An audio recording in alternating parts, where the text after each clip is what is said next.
merci ñu ngi nuyu ñëpp di sant ñëpp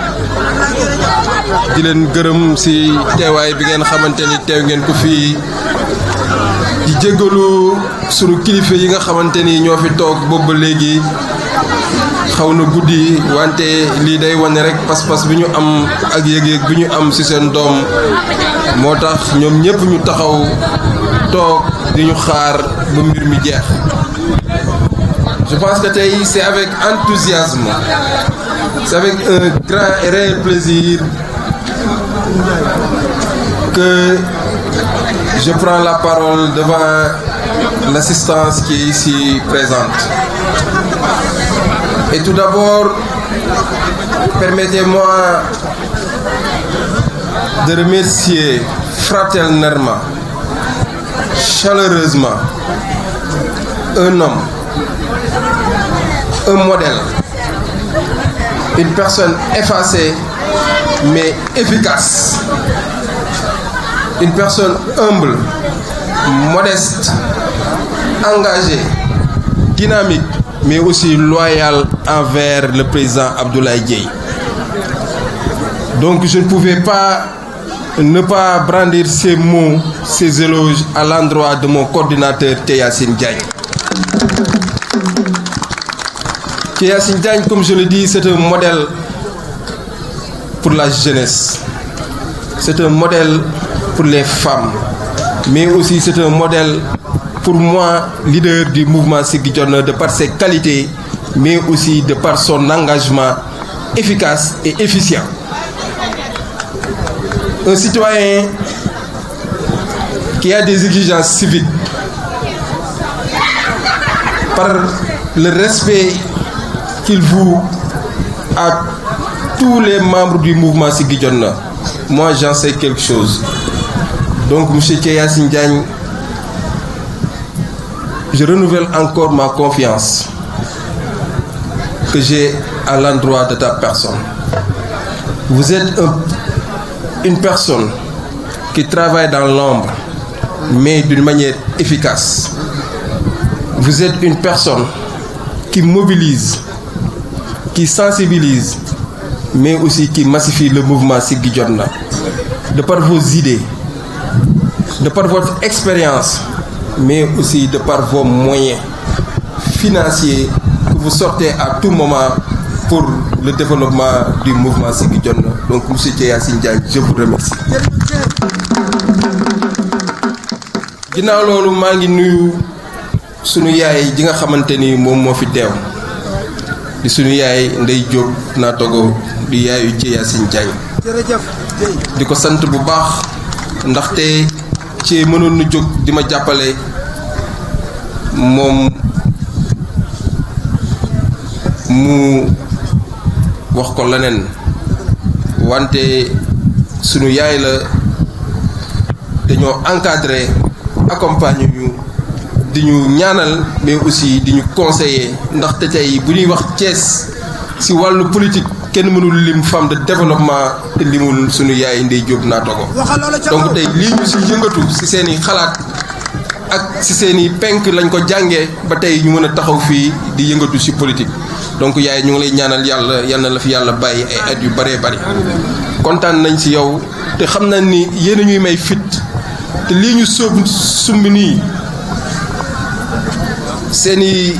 conseil moo tax ñu mën cee dem te dinañ ci dem ak engagement ak dévouement mais aussi dinañ ci dem ak audace parce que lépp lu ñuy def am nañ ci suñuy ñaanu wayjur ñooñu taxawu ba loolu mën a am mais aussi di sant bu baax les personnes du troisième âge yi nga xamante ni tey su ma leen limee lim naa mag ñi nga xamante ni ñoo nekk diggante Bayal Aynina Fall Payeen Malamine Senghor Aiglon Balabé Cité Pilo donc tey ñooñu ñëpp ñoo wër le centre bi nga xamante ni tey foofu la Ablaye Dièye di amee ndam donc ñooñu tey mënuma wax dara te duma leen sant di leen gërëm di si remercier tous les sympathisants ñi nga xamante ni ñoo nekk si gox yooyu donc bi ma nuyee les personnes troisième âge wàcc si ndaw ñi nga xamante ni ñoo nekk ci gox bi nekk ay ndaw yu dynamique nekk ay ndaw yoo xamante ni dañu engagé am vision am ambition parce que damay wax rek kuy ànd ak Ablaye Dièye na nga am vision kuy ànd ak Ablaye Dièye na nga ambitieux kuy ànd ak Ablaye Dièye na nga yaakaar sa ëllëg jëm ci kanam parce que man je suis motivé par des lendemains meilleurs bëgg naa nit ki su ma àndeek yow benn su ma la fekkoon ak benn suba nga am fukk parce que loolu mooy nit da ngay engagé déterminé pour des lendemains meilleurs te loolu dañoo gis ni mënuñu koo def te ànduñu seeg ndaw yi parce que ndaw yi yéenay avenir u ëllëg donc tey ndaw Thiès su may lim damay lim ndaw Thiès mais particulièrement ndaw mouvement Siggi Jotna seen liggéey bi ngeen di liggéey am na solo seen interlocuteur sànq bi ngeen jox kàddu di Mamour ñu ngi koy sant di ko gërëm boo xam rafet na il est engagé et dynamique te tey fu Thié Yacine taxaw vraiment la jeunesse de Siggi Jotna taxawu nañ ko si donc Thié le résultat yi nga xamante ni tey moom lay absorber yëpp c'est grâce à vous les jeunes la jeunesse de Siggi Jotna te jeunesse bi moo koy wax góor ñi la ak jigéen ñi donc mënuma bañ a lim les Amazones yi nga xamante ni sont des battantes yi nga xamante ni elles sont dynamiques liggéey bu am solo di animer le mouvement à tout moment donc ñoom awma seen fay maa ngi leen di sant di leen gërëm te it jeunesse su Siggi Jotna dañoo am yar dañoo am teggin donc lu leen seen coordonnateur wax loolu la ñuy doxale donc je pense que Siggi Jotna dafa am nu muy doxee te loolu kat vraiment man de peut-être da ngeen di gis ni ma mel ngeen topp ci te loolu mooy àdduna donc nit ki lu la yar mayul dara mënu la ko may donc nañu continuer sunu discipline de mouvement boobu ñu teg parce que loolu moo ñuy mën a jëwale kanam mais aussi di nuyu bu baax di remercier di encourager Ndeye Diaye Diaw une femme pionnière une femme battante ki nga xamante ni tey ba mu engagé wu ci mouvement Siggi Jotna ba léegi bàyyiwul donc moo sama coordonnateur Thié Yacine Diagne réeréwuñu ci dara donc mu ngi koy taxawu di ko jàppale donc tey je pense que ñi nekk fii Payeen ñëpp Ndeye Diaye liggéey na liggéey bu am solo pour que ñu mën a intégrer le mouvement Siggi Jotna Ndeye Diaye ce discours sànq apprécié naa ko c'est un discours engagé et affirmé donc loolu tey tax na fa ma la tegoon benn teg naa la fa fukk parce que tu es dynamique tu es dévouée mais aussi tu es une femme efficace di sant bu baax di nuyu ñi nga xamante ni ñoo àndoon rek ci Yacine Diagne di liggéey ci parrainage bi di nuyu sa sœur Ndeye Sali Diagne Ndeye Gisali Diagne ak son mari bi nga xamante ni moo fi jël ay kàddu yu am solo kontaan nañ ci ñoom parce que tey kat ngay jàppale nit di liggéey ak nit te tegu leen benn condition da nga koy jàppale te yàlla tax donc loolu vraiment kenn amul fayam c'est parce que gis nañ ni kat vision bi mouvement Siggi Jotna am war nañ see ñëw dugal seen loxo parce que vision boo xamante ni la dañ ko partagé avec le président Macky Sall ki nga xamante ni c'est un président visionnaire pour des lendemains meilleurs pour ce Sénégal là et instauré loo xamante ni mooy un Sénégal futur un Sénégal émergent bi nga xamante ni ñëpp war nañ cee mën a gis seen bopp donc moo tax je lance un appel à tout un chacun que ku nekk Thiès bëgg Sénégal ñëw leen jàpp si la vision du président Macky Sall moom le mouvement Siggi Jotna di doxee pour que ñu àndandoo mën ko falaat au soir du 24 février au premier tour mais aussi di nuyu ñi nga xamante ni ñoo fi teew ñëpp Adja Marème Diop ñu ngi lay sant di lay gërëm ci sa engagement en tant que responsable des femmes donc je pense que j'ai pas regretté de t'avoir nommé responsable des femmes parce que yaa ngi yaatal yaa ngi liggéey bu am solo mais tey damay wax rek nañu gën a yaatal Siggi Jotna c'est pas du moomeelu waa Bayal Siggi Jotna du moomeelu waa Payeen Siggi Jotna moomeelu waa Thiès la tey sax mën naa ni romb na Thiès te xam naa ni ci kanam di ngeen ci xam dara parce que ñun dañoo am gëm-gëm dañu am engagement te aussi dañuy liggéey pour ëllëg te li ñuy liggéey lépp pour njariñu askan wi la donc ñu ngi ñaan vous les femmes dañu am ci yéen yaakaar ngeen di liggéey bu am solo mais il faut conjuguer vos forces liggéey du man rek man maa fi nekk donc vous tous vous êtes des responsables donc tey mën naa ni Siggi Jotna ñi fi nekk yëpp ay responsables lañ femmes yi fi nekk yëpp ay responsables lañ donc boole leen seen force liggéey pour que fi ñu war a yegg ñu yegg fa parce que politique femmes yi ñoo ko yor surtout les femmes de développement ñi nga xamante ni lu ñuy def mooy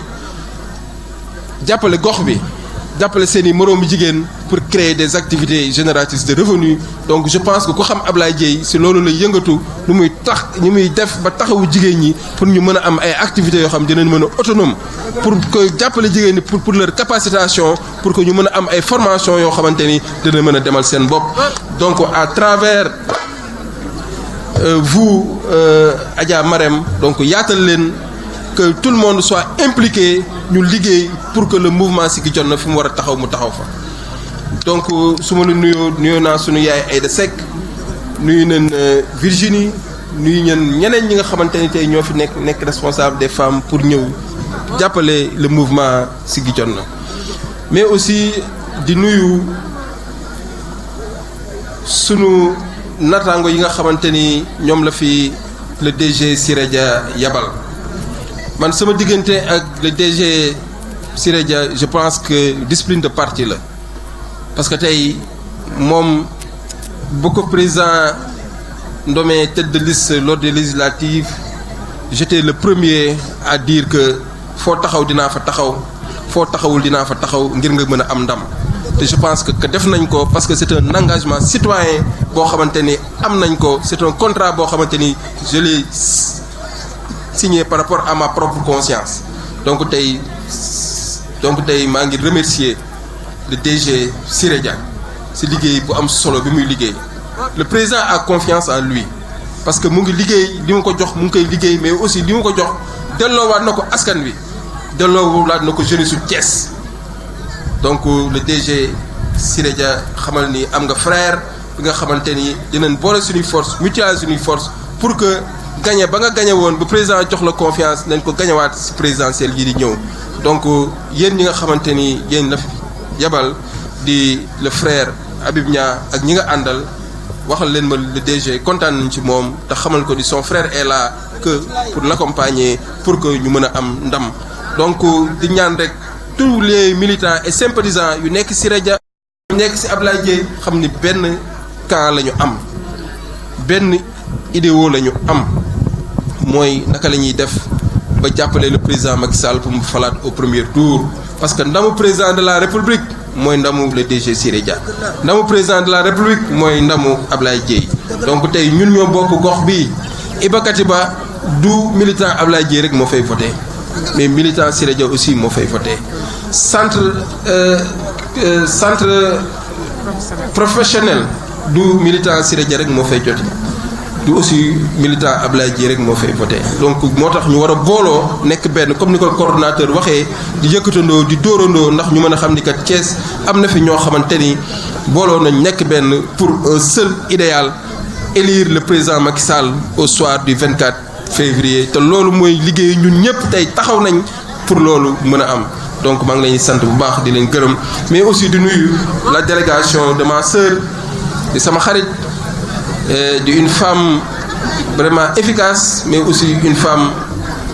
compétente li ma koy waxee si wàllu liggéeyam mais aussi si wàllu xarañtam si politique di Adja Ndeye Tické Ndiaye envoyé na fi délégation bu am solo donc moom man damay gis sama bopp ci moom si wàllu valeur si wàllu qualité am loo xamante ni da koo gëm donc di taxawu pour askan wi mais aussi di taxawu avec loyauté derrière le président Macky Sall donc Adja Ndeye Tické ñu ngi lay nuyu di la jox sa wàccuwaay gis nañ sa délégation ñëw nañ taxawuñu donc loolu aussi vraiment kontaan nañ ci rafet na mais aussi di nuyu sama frère bi nga xamante ni moo fi jógee di Ousseynou Diouf donc sama frère la sama lépp la donc fépp fu ñu amee événement dafay ñëw taxaw jàppale ñu pour que événement bi mën a jaar yoon di wax ni rek tey ci Yacine Diagne di suñu coordonnateur dafa def loo xamante ni je pense qu'il a battu le record des parrainages donc nit bu lay liggéeyal bés moo tax contexte moo tax Donc aujourd'hui, nous sommes dans le contexte des parrainages. Et Thie Yacine Diagne a montré que il est le coordonnateur du mouvement Siggi Jotna. Parce que tey ñi ma jox nombre de parrainages, c'est lui qui a battu le record jusqu'à 1000, plus de 1000 parrainages. ñoom jël ko teg ko sama loxo. Donc Thie sa liggéey rafet na. li may wax ni tu es effacé et efficace. Donc lii wane na ko. Effacé mosoo maa wax ni yaa ngi parrainé. da nga xaar ba parrainage yi mat nga ñëw ni ma kat dama la war a jox say parrainage. Mais samay ñi ma doon àndal liggéey ñoo ma ni foog nga fësal ko. ma ni ko loolu boo ko waxul woon sax man maay dem woote place de France woo nit ñëpp ñu ñëw ne leen kat sama coordonnateur moo may jox 1000 parrains. Parce que c'est pas facile de parrainer. Contexte bi ñu toll c'est pas facile de parrainer ici à Thiès. Mais loolu ku ko def xamal ni am na nit ñi xamal ni yëg na nit ñi xamal ni taxawu nit ñi. Donc tey je pense que j'ai pas été jëluma sama coordonnateur tey la ko mais jël naa koo xamante ni vraiment j'ai fait le bon choix si liggéey bi nga xamante ni def na ko. Donc monsieur Thie Yacine Diagne merci encore. Vous avez battu le record de ceux qui m'ont donné des parrainages. Loolu liggéey la et loolu yow yaa jëloon engagement. Man ba ma la woowee ba ñu lancé parrainage bi dama ni la moi je vais me limiter à 1500 ou 2000. Tu m'as dit non président, on ira jusqu'à 5000. Aujourd'hui on a dépassé les 5000 et vous-même nga ñëw tey yokkaat si 1000. Donc tey je pense que ni bu ñu defee le compte des collectes des parrainages fii ci Thiès le mouvement Siggi Jotna kenn du ko fi ëppale. te dañ ko liggéey si liggéey bu sincère. dañ ko liggéey avec conviction ak gëm-gëm. Parrainage duñu ko jënd. mais conscience nit ñi la ñuy jënd. naka la ñuy jëndee conscience nit ñi parce que nit ñi kenn mënu leen nax kenn mënu leen wax loo xamante ni ay naxasaay la. dañuy dem proposer leen suñu projet de développement bi ñu am Thiès. waxtaan ak ñoom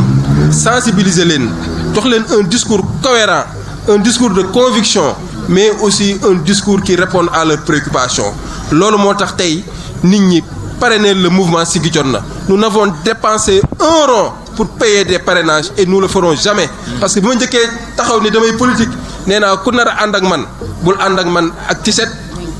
bul ànd ak man ak 5000 bul ànd ak man ak 1000 francs. Parce que du ma politicien boo xamante ni damay jënd conscience nit ñi ak xaalis. Parce que booy ànd ak nit da ngay ànd ak ñoom pour gëm-gëm da ngay ànd ak ñoom pour ëllëg pour réew mi mën a jëm kanam pour ñëpp mën see gis seen bopp te loolu ànd conviction la ànd gëm-gëm la. Donc tey ñi ñu parrainel ñëpp dañoo ànd ak ñun c'est parce que dañoo am conviction dañoo am ay ambition fii ci réew mi te ambition yi dañ koo am ànd seeg la vision du président Macky Sall. nga xamante ni tey mu ngi liggéey bu am solo fii ci Sénégal lancer le plan Sénégal émergent di un programme boo xamante ni première phase bi jàll na. Donc tey opposants yi bari nañ trop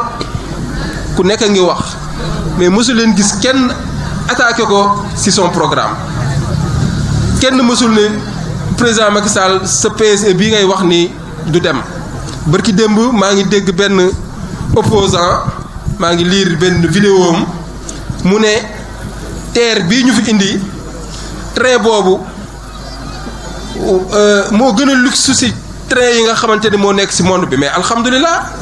ba ñu amee un président boo xamante ni choisir na def fi loo xamante ni amul sax ci pays développé yi nga xamante ni c'est un président visionnaire engagé déterminé mais aussi un président qui place l'humain dans un cadre boo xamante ni c'est le bien-être de la population. Donc tey ñoom ñi nga xamante ni ñoom ñoo doon wax ñu ngi tagg président ci terre bi nga xamante ni di jëlee na ko ñu naan ay milliards yu bari la ci def mais loolu je pense que jar na ko parce que indi na fi terre boo xamante ni ça respecte aux normes les pays les plus développés amuñu ko. Donc je peux nommer un responsable ki nga xamante ni mooy le premier opposant fii ci Thiès moo wax loolu. Donc tey mën nañ ni le président Macky Sall kenn du ko attaqué ci bilan kenn du ko attaqué ci programme donc moo tax ñun ñu ànd ak moom te programme yooyu kat ndaw yi dañ cee war a gis seen bopp parce que tey ku xool le pôle urbain de Diamniadio avant-hier président mu ngi doon inauguré zone intégrée économique bi loolu li muy absorbé ci emploi fii ak 5 ans je pense que jeune buy taxawaalu dootul amati fii ci Sénégal parce que zone intégrée économique mooy ay réew yoo xamante ni ñoo nekkoon seeneen dëkk di fa implanter ay usines le président Macky Sall moo leen woo faciliter leen seen i franchise faciliter leen seen i taxes ak seen i droits ñu ñëw installer fii ci Sénégal te ku fi ñëw da lay imposer ni au minimum di nga jël 5000 emplois donc je pense que ni loolu commence c'est na porter ses fruits donc looloo tax ñu ànd ak le président Macky Sall looloo tax parce que dañoo ànd ak président Macky Sall pour que ndaw yi mën a am liggéey pour que jigéen ñi mën a am ay activités génératrices de revenus c'est le seul président boo xamante ni moo génne ay milliards teg ko pour jàppale ndaw yi ci ay projets mais aussi jàppale jigéen ñi mooy la délégation de l'entrepreneuriat rapide am na tey ñu nekk mouvement Siggi Jotna commencé nañ ci bénéficier wu donc daal je pense que ni loolu mooy liggéey bi nañu xam ni le président Macky Sall c'est le président de l'action le président Macky Sall c'est le président pragmatique le président Macky Sall c'est le président de l'émergence donc nañu jël suñu carte parrainage bi romb nañ ko liñ ci am je pense que ni tey le mouvement Siggi Jotna